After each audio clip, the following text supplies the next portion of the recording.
نبی کریم صلی اللہ تعالیٰ علیہ وآلہ وسلم فرماتے ہیں، اللہ تعالیٰ نے جبریل امین کو حکم دیا کہ فلاں شہر اور اس کے رہنے والوں کو عذاب نازل کرو، الٹ پلٹ کر رکھ دو۔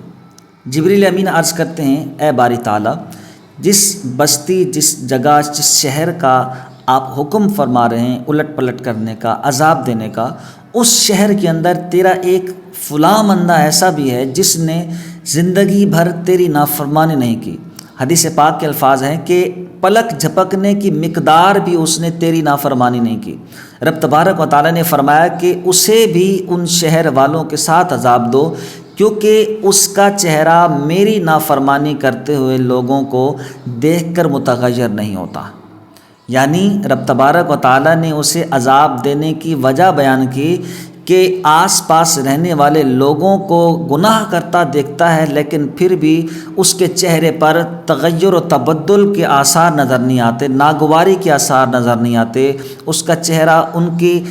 حرکتیں اور کرتوت دیکھ کر بگڑتا نہیں ہے، اس کے دل میں ان کا غصہ نہیں آتا۔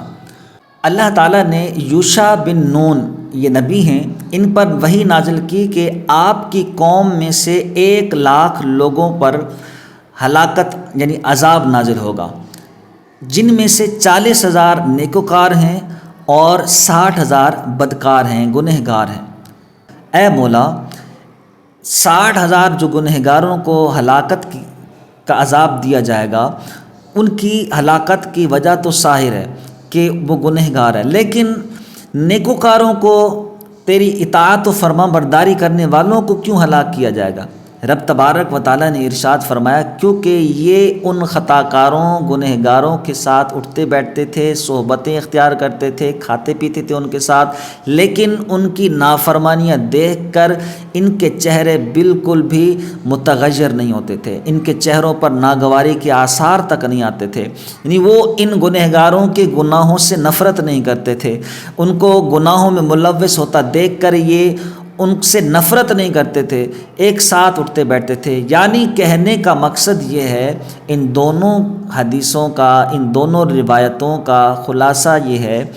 کہ رب تبارک و تعالیٰ ایسے نیکوکاروں کو بھی عذاب میں مبتلا کرتا ہے کہ جو صرف اپنی آخرت کی فکر کرتے ہیں، اپنے ساتھ اٹھنے بیٹھنے والے دوست احباب ہوں یا جو ساتھ میں رہنے والے رشتہ دار ہوں، گیدرنگ کے لوگ ہوں، ان کو نہ نیکی کی دعوت دیتے ہوں، برائی سے بھی منع نہ کرتے ہوں، بس اپنی فکر لگی ہو آخرت کی۔ ہمارے ارد گرد بہت سارے ایسے لوگ ہوتے ہیں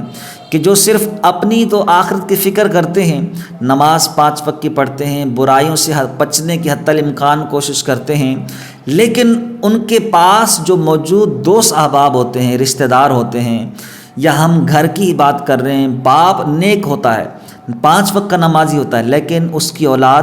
گناہوں میں ملوث ہوتی ہے، 5 وقت کی نماز کی پابند نہیں ہوتی۔ باپ صرف اپنی فکر کرتا ہے،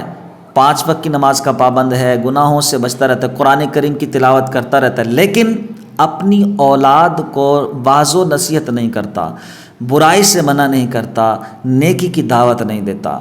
تو ہمارے لیے درس عبرت ہے کہ ہم صرف اگر اپنی فکر آخرت کی سوچ لے کر بیٹھے ہیں، دوسرے جائے بھاڑ میں، تو یہ فکر بھی ہمیں لے ڈوبے گی۔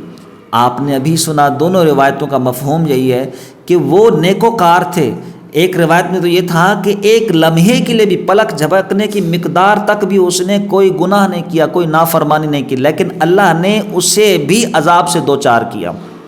وجہ کیا؟ وجہ یہ صرف اس نے اپنی فکر کی، اپنی آخرت کی فکر تھی، نمازیں بھی تھیں، عبادتیں بھی تھیں، ریاضتیں بھی تھیں، لیکن کیا آس پاس رہنے والے جو لوگ تھے، رشتہ دار تھے، دوست احباب تھے، ان کو گناہوں سے منع نہیں کرتے تھے اور نیکی کی دعوت نہیں دیتے تھے۔ خدارا، ہم جہاں رہتے ہیں، گھر میں رہتے ہیں، آفس میں رہتے ہیں، اسکول کالج، جہاں پر بھی ہم گیدرنگ کے طور پر رہتے ہیں، تو آس پاس والے لوگوں کو، افراد کو نیکی کی دعوت دیں، نماز کی پابندی کے لیے حکم دیں، گناہوں سے بچنے کی تلقین کریں۔ آج ہماری مساجد کے اندر آپ اندازہ لگائیں، جب آپ نماز پڑھنے کا اتفاق ہو یا آپ 5 وقت کے نمازی بھی ہیں، مسجد میں آتے ہوں تو اپنی مسجد میں غور کیا ہوگا، نہیں کیا تو اب آپ جا کے غور کرنا۔ ہماری مسجد میں جو نمازیوں کی تعداد ہے، مثال کے طور پر 100 نمازی ہیں تو 100 میں سے 5 سے 6 یا زیادہ سے زیادہ 10 افراد ایسے ہیں جو نوجوان ہیں، باقی سارا 90%، 95% جو ہے وہ جو طبقہ ہے وہ 20 سال، 25 سال، 30 سال، یعنی نوجوانی کی عمر سے زیادہ کا طبقہ ہے، جو بوڑھاپے کو پہنچ گئے ہیں، دنیا کی لذتیں ان کی ختم ہو گئیں، نفسانی خواہشات جن کی ختم ہو گئی، سارا دھرتی تپا کے جو ہے نا وہ بس فارغ ہو گئے۔ ہمارے ہاں تو ایسا ہوتا نا، جب تک نوجوانی ہے، شباب ہے، 40-50 سال تک ہم دنیا کمانے کے چکر میں لگے رہتے ہیں، گناہوں میں ملوث رہتے ہیں، لیکن جب دیکھتے ہیں اب عمر بڑھ گئی، اب ٹانگیں قبر میں آپ پہنچ گئی ہیں، تو اب ہم جو ہے نا وہ نیکی کا راستہ اختیار کر لیتے ہیں۔ ہماری اکثریت ایسی ہے۔ تو ہماری مسجدوں کے اندر زیادہ تر لوگ نماز وہی پڑھنے آتے ہیں کہ جو بوڑھے ہیں یا جو نوجوانی کی عمر گزار چکے ہیں۔ ہمارا نوجوان طبقہ بہت ہی کم ہے۔ کیا یہ جو نمازی بوڑھے ہیں یا 30، 40، 50 سال جو بھی عمر کے نمازی حضرات نماز پڑھنے آتے، کیا ان کی اولاد نہیں ہے؟ کیا ان کے بھائی نہیں ہیں؟ کیا ان کا باپ نہیں ہے؟ کیا ان کا بیٹا نہیں ہے؟ بالکل ہوتا ہے، 2-2، 3-3 بیٹے ہوتے ہیں، 2-2، 3-3 بھائی بھی ہوتے ہیں، لیکن کیا صرف خود نماز پڑھنے آ رہا ہوتا ہے؟ کیونکہ اپنی فکر ہوتی ہے، دوسروں کی فکر نہیں ہوتی۔ خدا را اپنے ساتھ ساتھ اپنے گھر والوں کی بھی فکر کریں، اپنے دوست احباب کی بھی فکر آخرت کریں۔ اللہ پاک نے چاہا تو دنیا میں بھی اس کا ہمیں صلہ ملے گا، آخرت میں تو بالکل اس کا ضرور اللہ تعالی ہمیں صلہ عطا فرمائے گا۔